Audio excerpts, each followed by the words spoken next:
আসসালামু আলাইকুম। আশা করি সবাই ভালো আছেন। আলহামদুলিল্লাহ আমি এবং আমরা সবাই ভালো আছি। যেহেতু আজকে শবে বরাত, তাই আমরা শবে বরাতের কী আয়োজন করছি কিংবা আমাদের গ্রাম অঞ্চলে কী আয়োজন করা হয় সবকিছু আজকে আপনাদের সামনে তুলে ধরবো ইনশাআল্লাহ। তো ভিডিওটি শেষ পর্যন্ত দেখবেন। যদি ভিডিওটি ভালো লেগে থাকে অবশ্যই চ্যানেলটি সাবস্ক্রাইব করে সবসময় আমার পাশে থাকবেন। তো আমরা মাংস হতে এবং আমরা আয়োজন করবো ইনশাআল্লাহ, বিরিয়ানির আয়োজনটা করতেছি। তো আমাদের গ্রাম অঞ্চলে বেশিরভাগই বিরিয়ানির আয়োজন করে থাকে।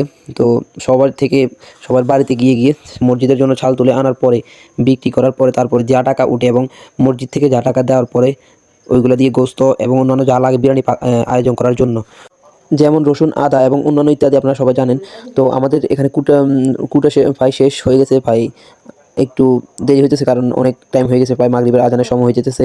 আমরা নামাজে যাওয়ার প্রস্তুতি নিব ইনশাআল্লাহ। তো আমাদের প্রায় কুটা শেষ, সামনের দিকে আগাতে যাচ্ছি। তো আমরা যখন এগুলো কুটা শেষ হবে তখন আমরা মাটি খনন করব, যেটা আমরা রান্নার জন্য চুলা হিসেবে ব্যবহার করব। তো যেটার ভিতরে আমরা বিরিয়ানি তৈরি করার জন্য চুলা ব্যবহার করব। যে আমাদের এখানে দেখতেছেন চুলা তৈরি করার জন্য একজন মাটি তুলতেছে। যেহেতু মাগরিবের সময় হয়ে গেছে, তাই আমরা নামাজ পড়ার উদ্দেশ্যে মসজিদে চলে গেছি। তো আমরা নামাজ শেষ করে বাকি ভিডিওটা দেখাবো।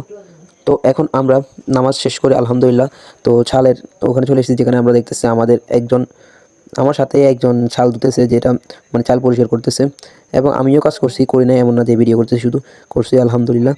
তো আমাদের প্রায় চুলার কাজটা শেষ করে, ওইখানে ছাল ধোয়া শেষ করে আমরা প্রায় আগুন দিয়ে দিছি চুলার ভিতরে, যেটা দিয়ে আমরা বিরিয়ানি তৈরি করতেছি।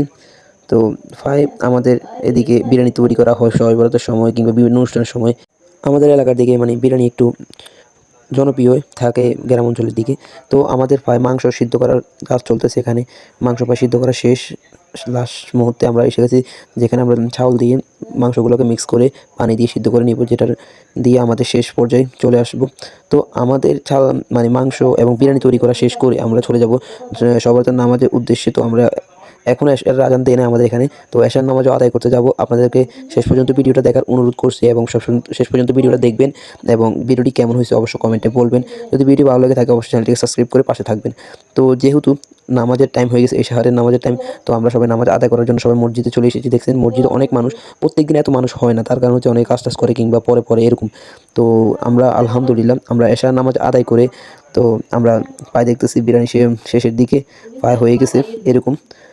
আমরা প্যাকেজিংয়ের কাজ চলবে, অনেকে করবে, আমি করবো না, কারণ আমি নামাজ পড়ে সবে বরাতের নামাজ আদায় করবো। তারপরে বাকি আমার আগে মানে কাজটা আগে আমার হচ্ছে নামাজটা আদায় করা উচিত। তো আমি চলে গেলাম সবে বরাতের নামাজের উদ্দেশ্যে। তো আমাদের এখানে দেখতেছি হুজুরে মসজিদে সবে বরাত নিয়ে কিছু কথা বলতেছে, যেগুলো আমাদের ভালোর জন্য, কিংবা অনেকেই মানে আসে মসজিদে আসে না, এরকম কেন আসে না মানে এগুলো নিয়ে করতেছে, আলোচনা করতেছে। তো আমাদের হুজুরে ভালো ওয়াজ করছে, ভালো লাগছে। তো আমাদের এখানে প্রায় নামাজ পড়া প্রায় শেষ, কিংবা মোনাজাত এবং দুরূদ সব পড়া শেষ আলহামদুলিল্লাহ। তো বিরিয়ানি দিতেছে। তো সবাই ভালো থাকবেন। আজকের জন্য ভিডিও এতটুকু।